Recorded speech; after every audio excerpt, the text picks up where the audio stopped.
think there's a period of time after these events that people say, let's tone down the rhetoric, or maybe let's change the way we do things, but it doesn't really seem to make a difference. And I don't know if his death will be a catalyst for something bigger, but I personally hope that it will be. Welcome to The Debrief, where we talk with the Washington Examiner's top journalists about the headlines they're covering and where the story's going next.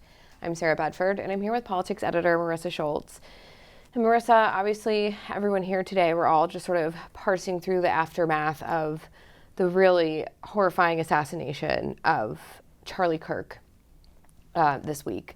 And you were just pointing out to me that there's a sort of eerie symbolism on the fact that we woke up this morning on 9/11, the 24th anniversary of 9/11, to a sort of a different country than we had yesterday. Yeah, I was thinking about that today as I was watching, we're filming on 9/11, we're watching a lot of the remembrances, and it's so overshadowed by this domestic act that happened to Charlie Kirk. And I'm old enough to remember 9/11 in the way that it really shook our nation. 3,000 people were terrorized and killed, and then countless others afterwards were hit in the aftermath of, toxic fumes and going through the rubble on Ground Zero. It just really impacted a generation. And for a lot of young people at that time, it impacted whether you went off to, whether you were fighting in a war or whether you had family members who were then called up or deployed. So 9/11, no doubt, was this terrible, terrible tragedy, and it changed the way that we viewed the world. I mean, it changed the way that we traveled. It changed the way that we built our alliances and had, this axis of evil that we were going to go after. And today, today we're not even really talking about that. The focus so much is on the enemies and the domestic problems at home. It's not even a foreign threat. It's something that can happen when you're delivering a speech or exercising your First Amendment right. It doesn't sit well, and I know a lot of people, just regular Americans, are probably really jolted by the shock of it all. I really don't think it's overstating it to say that Charlie Kirk's assassination in such a public way, which was so clearly intended to send a message, is going to have the same sort of effect on this younger generation.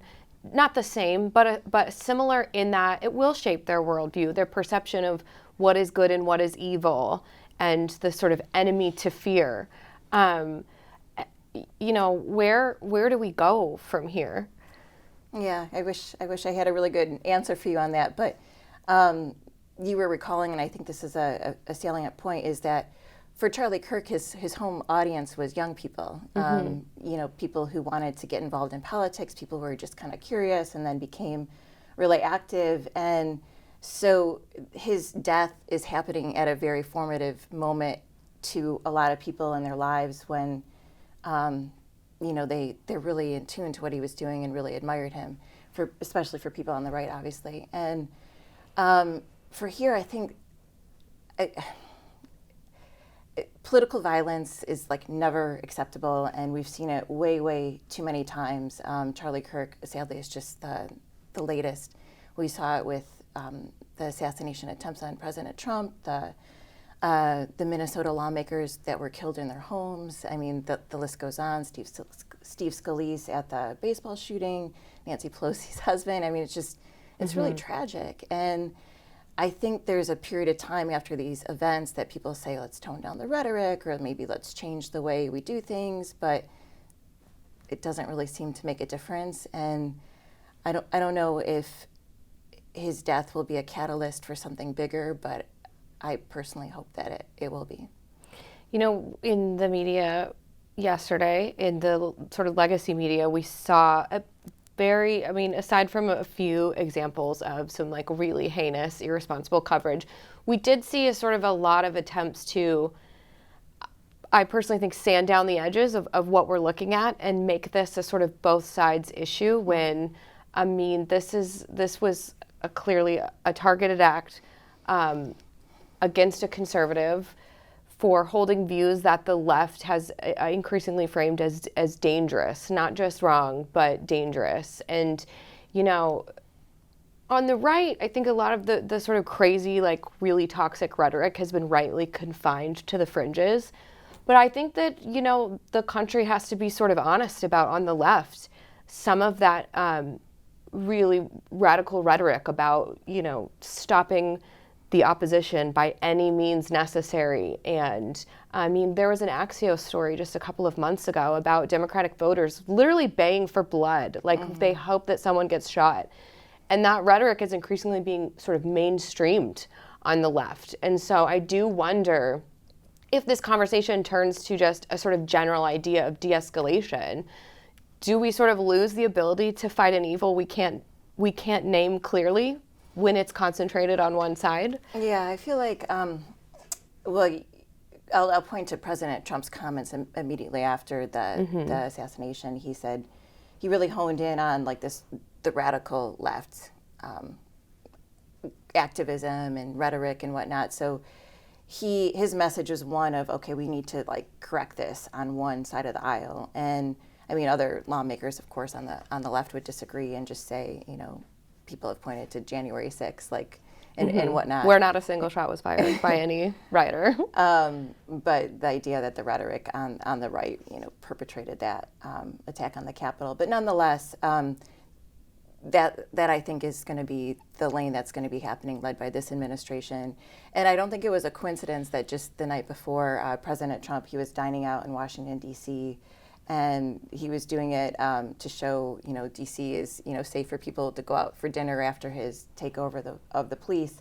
And you had people protesting him. They weren't violent by any means, but the rhetoric was like, essentially, he's Hitler.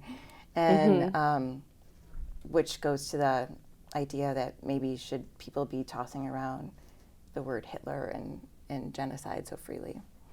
Yeah, probably not. Probably not. I guess, I mean, just to circle back to conclude this to the 9/11 metaphor, it's such a difficult concept to get your head around, because on the one hand, you know, I'm talking specifically about an evil that I do see as being concentrated more on one side, and something needing to be done to eradicate that. That being said, in the aftermath of 9/11, lawmakers used 9/11 as a pretext to violate people's civil liberties and changed the foreign surveillance apparatus and the powers that the government had to go after people. It empowered what I think has rightfully come to be seen as an overreach by the government.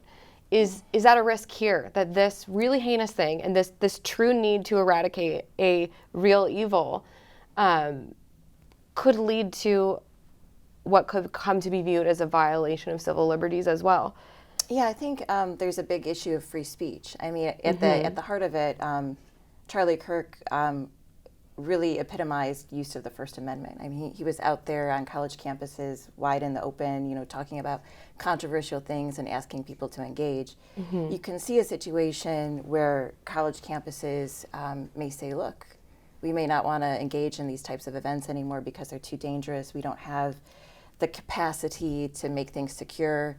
You could see some sort of silencing of speech. I think it's still early days to predict what will happen, but I think there's a lot of talk, especially on the right, and people who like knew and really appreciated Charlie, that this is a turning point. I mean, his organization was Turning Point, and I think people are viewing his death as a turning point. To what end? Right. I'm not entirely sure yet, and I think it's a little too early to say, but I feel like the mood right now is like this is something different.